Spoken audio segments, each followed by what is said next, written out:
خافضۃ رافعہ، خافضہ میں خا الف مدہ ہے، خا پر ہے، حروف مستعلیہ میں سے ہے، الف مدہ ہے، اس کا الف بھی پر ہوگا کیونکہ الف پچھلے حرف کے تابع ہوتا ہے۔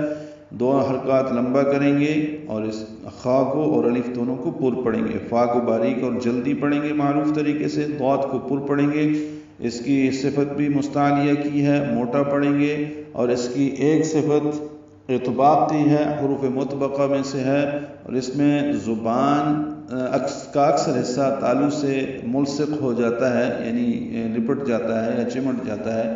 اور اس کی ایک صفت جو غیر متضادہ صفات میں سے ہے وہ استطالت کی ہے۔ تو یہ ساری صفات ادا کرتے ہوئے اس کو پڑھنا ہے، جلدی پڑھنا ہے، اس کے اوپر زبر آئی ہے، خافض، دال نہیں ہے، ضاد ہے۔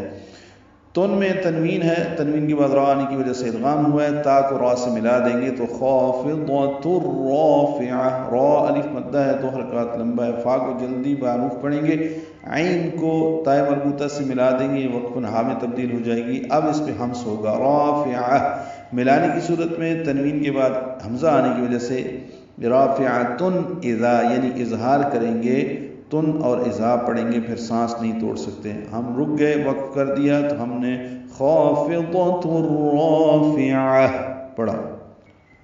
وہ کسی کو پست کرنے والی، کسی کو بلند کرنے والی ہوگی۔